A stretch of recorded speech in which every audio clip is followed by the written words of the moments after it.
and we started our 24-hour trumpet clearance yesterday. It's going to end tonight, and I'm just going to show you what's left of that. We had a lot of trumpets. Every year at the end of the year we clear out all of our trumpets, and we've sold a lot of really great horns, and I want to show you what's left and answer any of your questions. So first off, I will be playing all of these on the Spectratone mouthpiece with my rim size. And if you're not into the Spectratone yet, if you haven't learned about that, it is a Kickstarter campaign. You can go to kickstarter.com and type in trumpet mouthpiece and you'll find Spectratone. And this is something that's brand new. It's a culmination of 25 years of R&D and working with thousands of trumpet players from around the world. So if you want to know more, check that out. But I'll say this, it's limited edition. It's going to end in a few days, and if you didn't get in on it, you're not going to be able to get some of the options that we're offering right now, and it's half price.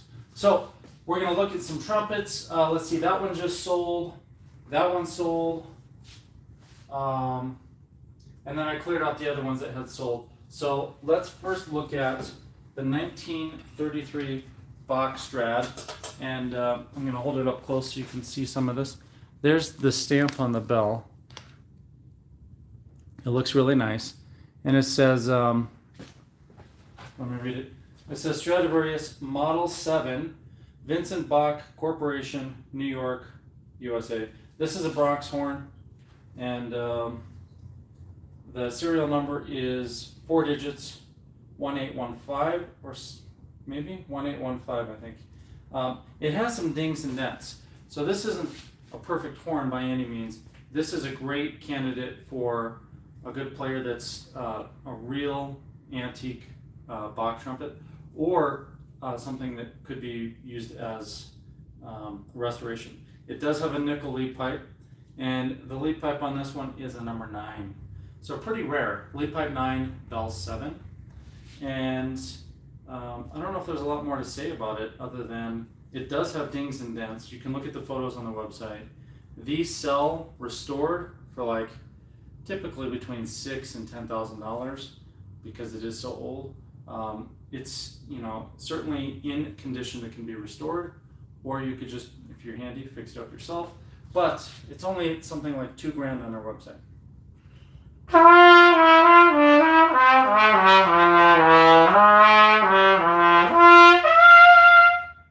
It plays.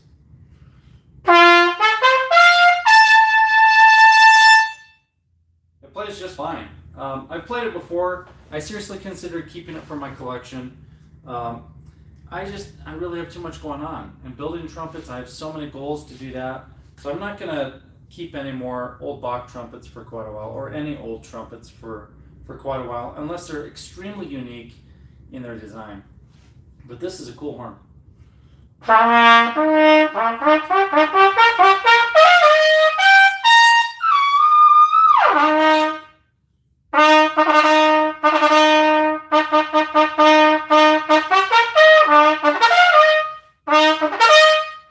It's a very solid horn. I like it. So that is the 1933 Bach Stradivarius. I'm going to move on to a newer Bach trumpet, and I don't remember what the date was on this, but I'll give you the serial number because it's clearly stamped 407237. And this one is a Bach 37. It's in pretty good shape. And when I say pretty good, the problem is, like a lot of lacquered Bachs, it does have some of the lacquer just starting to flake off. There's no sign of any damage or red rot. And when I'm looking at all the crooks, really the only thing that I see on all these crooks is like a little super tiny ding on the third and a little tiny scratch or ding on the second, and the first is fine. The bell crook has some scratches and one tiny ding. I mean, it's a really good looking Bach, and I think we're selling this for like $1,000.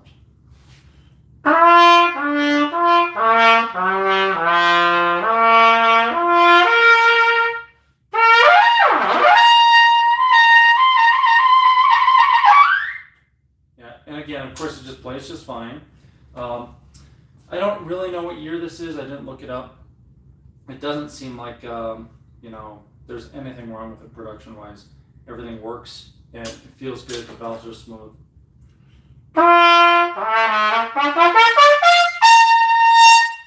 So there's the Bach 37.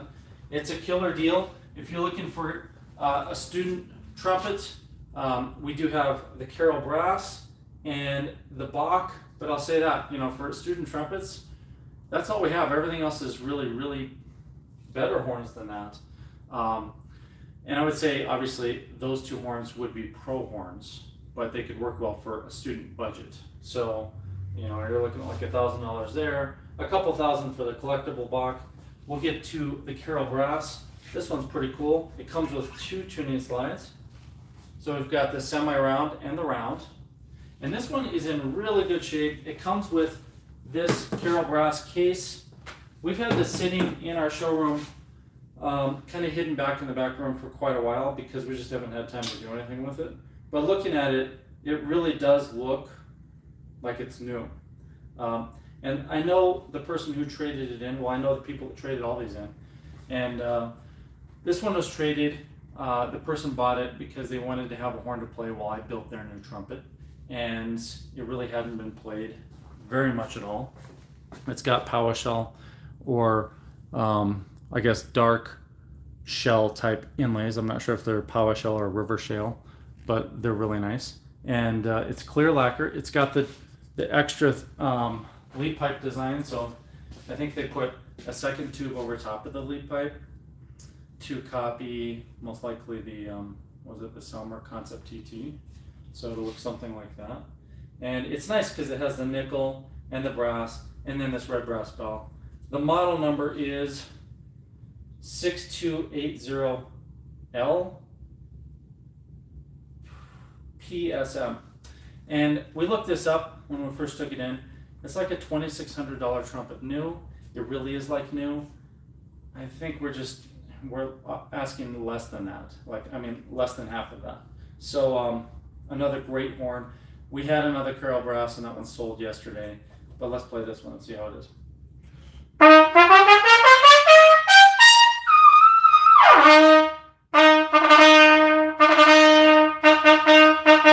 Yeah, it's very solid. I have to say, between this and the Bach, I would definitely choose this, just the first notes.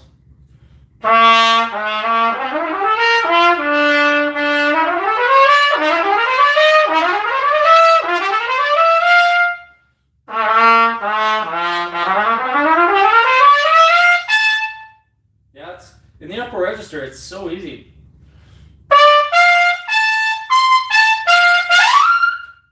Yeah, that's a nice horn. So if you're looking for a great horn for even a college student, or let's say you're an amateur adult, that is really a nice horn. And I didn't even try the semi-round slide. Here's another very nice trumpet, and I think we looked this up a while back. They're selling for like $3,500 or $3,800. It's an Adams A5, and this one is in more of the vintage lacquer, which makes it look a little more classy, a little more refined. It's got apparently like a little extra weight on the third valve. I'm not really sure why they would put it on the third. Maybe it got mixed up because, trumpets would have a greater advantage if you put the heavy cap, if there was just one, on the first. And we've done extensive research on this. It's never better on the third, it's always better on the first. It's got a semi-round tuning slide, really big open taper on the bell, and it's just a classy looking horn. I like this.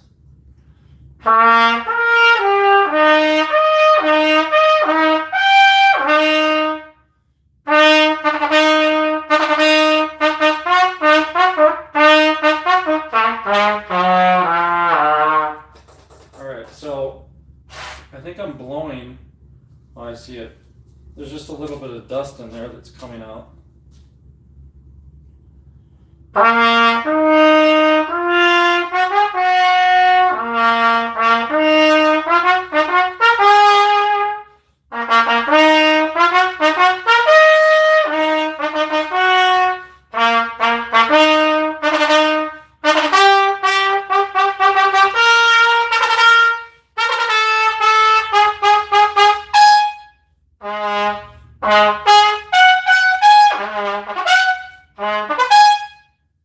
nice horn. I would say it is a step up from the Carol, but they're both very good horns. They're just different. And if I weren't on the Spectratone Yellow, this would be a much darker trumpet. It's just because I'm on kind of a medium bright mouthpiece that we get that. The Spectratone is modular, so you can change the throat and the back bore, any other parts, and make it darker, so that's always an option as well. Before I go any further, I want to see if we have any questions. And I can't remember how much that Adams is, but I do know that it is marked down a lot. Okay, so I don't see any questions. If you guys do have questions, just let me know. We're going to move on to this Harrelson C trumpet. This is an X series trumpet, and this one, let's see what the markings are on it. Lead pipe 2, bell 10. That's a nice configuration.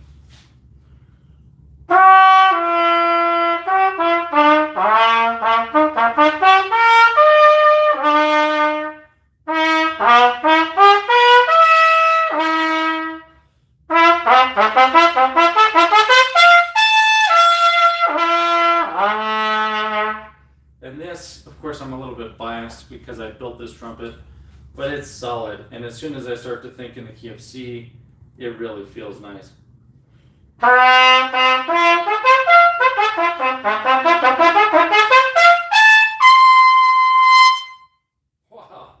Wow, that's a keeper.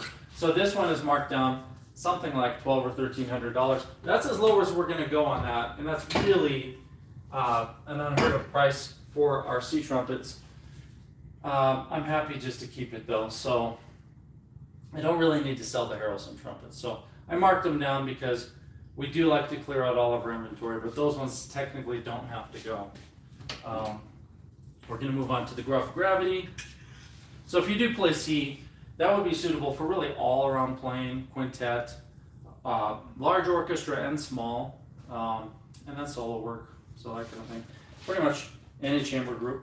The Gruff Gravity, this is a very different beast, and I call it a beast because it really is extremely efficient. It's got the very high efficiency braces on the top, and they are carved out on the underside, so I machined out a lot of the material, but they're still very hefty. And this has an original gravity tuning slide. So this is thicker than any other tuning slide we've ever made. And the bell crook to match. I call it Gruff Gravity because I ground down and filed and really roughed up some parts on this horn to make it look really interesting. So I sculpted out parts of the finger rings and the finger buttons, the top caps, the bottom caps, the receiver, tuning slide, bell crook, all that stuff, to really give it this really cool look, along with brushed silver. So even though it's tarnished a little bit, you can still see it's just got this really striking kind of two different finishes going with it. And it also has the bottom caps that are sculpted in the tapered grooves. So it's a very unique trumpet, extremely efficient. So of all the trumpets I'm going to try here right now, this is by far the easiest to play. Let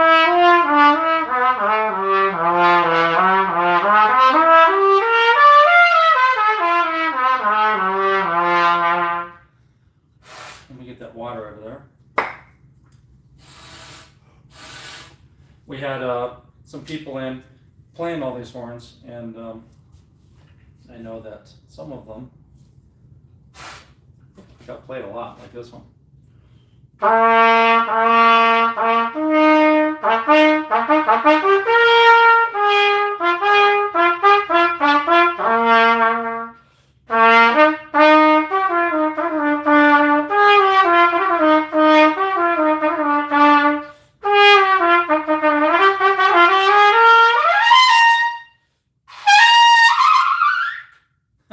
It's so easy to play.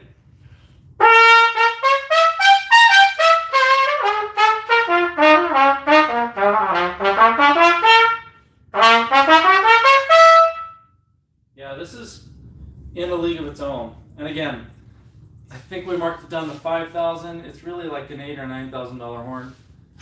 I'm happy if you guys don't buy it, but it's a great opportunity for you. I might just keep it for myself because that is such a cool horn. Now this one, I would really like to sell, because I hear almost every day, my trumpets are too expensive for you guys, you can't afford one. I marked this one down to like under $2,500. It is a killer horn, and it can work in a lot of different settings, all around playing, all the way through lead. And I built this a long time ago. Let me see, 2012, so 9 years ago. It's a lead pipe 10, bell 9, and the venturi is a 351, so it's really big and open. And I built this as a series, like 10 years ago. There was a series of these horns, and this is one of the prototypes of the Bravura S, and S means it was skeletonized. So we had removed a lot of the material in the finger rings and even on the bracing, see that? And this receiver looks massive. It looks very heavy. It actually is not heavy. So I'm going to show you. It's carved out. Look at that.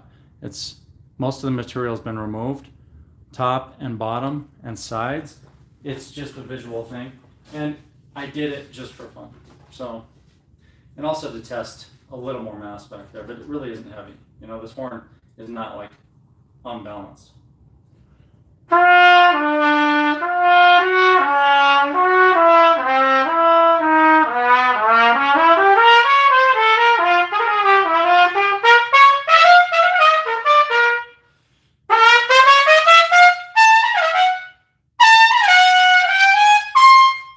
Wow, it's just a really vibrant, brilliant horn.